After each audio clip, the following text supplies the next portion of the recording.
Howdy doodly there everybody, this is Gimpsy, and this is the continuation of the first part, which I released 2 weeks ago I think. What if I was an MHA? Number 1 got 69 views so far. Bro, I'm practically a celebrity. Okay, so in the previous part I went through Deku's childhood and the slug villain part of the story, and Deku doesn't have one for all in this what if. That's pretty much what I went over. So let's get into the actual what if.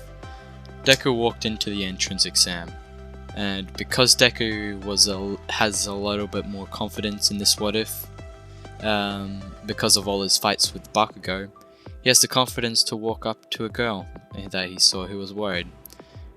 The girl Deku talked to was Uraraka, and he tried to encourage her, but to his dismay, he only made her more nervous. Bruh, he ain't good with the ladies, I tell you.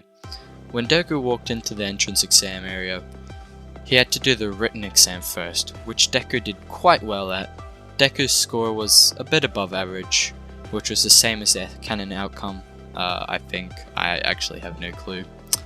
Oh well, it's in the script, don't care, screw you guys. Next was the practical exam. After everybody had listened to what President Mike had to say about the practical exam rules, they all went to their different practical exam zones. When Deku was at the zone waiting for it to begin, Deku began stretching. But before he could finish his stretch, the siren ran off, starting the practical exam. Instead of rushing with everybody else, Deku finished his stretching. This meant that Deku had 3 minutes less than everyone else. When Deku finally finished his stretches, he took a few calculated breaths and sprinted to where he could find robots. Deku was piercing the robots left and right, making full use of his breathing technique. The practical exam was coming to an end, but suddenly a zero-pointer came out of nowhere, causing buildings to collapse and debris to fly everywhere. Then there was a loud scream. Deku looked over to where the scream came from, and he saw the girl that he talked to earlier that day. Deku rushed towards the girl and tried attacking the big massive zero-pointer, but his bare fists did barely any damage to the zero-pointer. So instead of attacking the zero-pointer, Deku ran over to the girl and began moving the debris as fast as he could. The zero-pointer slowly moved closer and closer to Deku and the girl.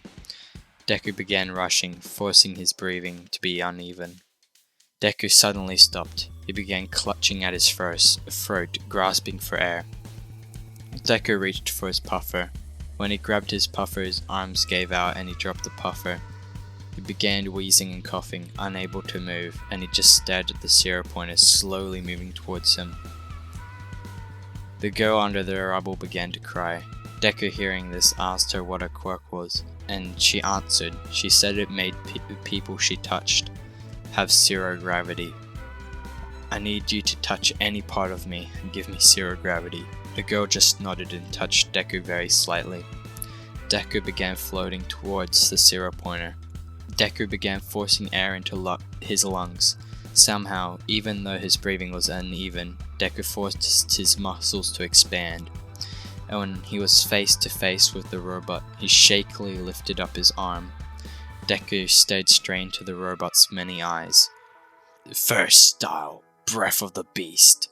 Pierce! Deku shoved his arm into the zero-pointer's metal boxed head. The zero-pointer began to collapse and fell onto the road, sending a huge shockwave throughout the whole area.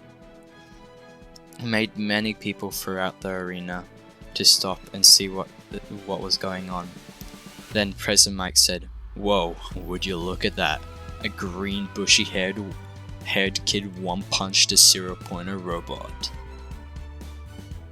Deku began floating back down to the ground, but about 10 meters up, the girl's quirk ran out, and he fell the rest of the way down, breaking his ribs in the process. Deku passed out, and the girl began to vomit, still under the rubble. A few minutes later, the exam ended, and the robot helpers took them to the infirmary. When Deku finally awoke, his mum, Inko, was crying, holding his hand tightly. "Oh, Deku, are you okay? Yes, Mom, I am, Deku said, crying while hugging his mom tightly. A few minutes later, a doctor came into the room and gave the all clear to Deku to leave. Then they left the school infirmary. A week later, Deku got a letter from UA. He opened it straight away in front of his mom, and to Deku's surprise, he actually got into UA.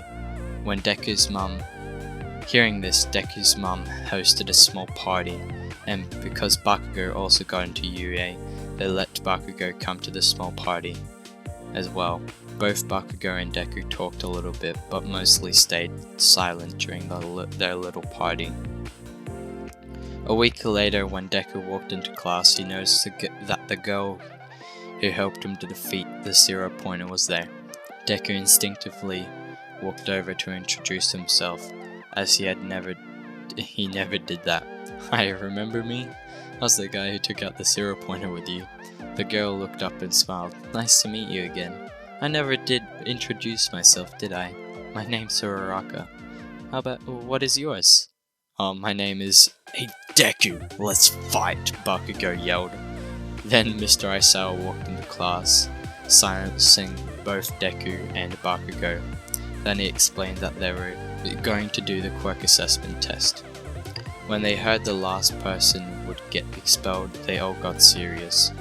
Before a quirk assessment test began, Bakugo walked over to Deku. If you get expelled, I'll kill you myself.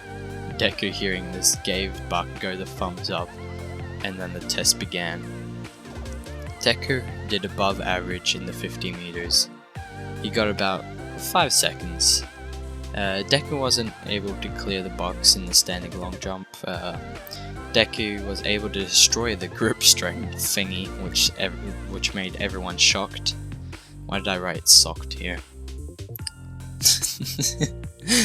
The rest of the other tests weren't really covered in the anime, so I'm just gonna skip them. I'll just say that he did above average for all of them, making him in about middle of the thing. So now I'm gonna get into the serious thing, which is the ball throw. Deku saw that Uraraka got an infinity on her ball throw, and he went up to Uraraka and gave her a high five. Uraraka began blushing, hearing so much praise from Deku. Mr. Aizawa, I think Uraraka needs to see a doctor. She's getting very red. Nah, she's just blushing, Mr. Aizawa mumbled. She'll be alright. Deku was oblivious to what Mr. Aizawa said. Uraraka, once I've done my ball throw, I'll take you to the nurse's office, Deku said. And when Deku said that, Uraraka got even redder, so she floated away to hide her embarrassment from the others. Deku just stared at Uraraka, confused, but then Mr. Aizawa yelled at him and told him to get a move on. Deku began breathing properly for his breathing technique. His muscles began expanding, and then he threw the ball. It only went about 500 meters, but it was better than most people could do in his class. Bakugo walked up to Deku, mumbling angrily. Deku, you damn idiot. Why didn't you throw your ball as far as me? Deku walked over to Bakugo and said, sorry, maybe next time I'll win. And then Deku walked over to Uraraka and took her to the infirmary.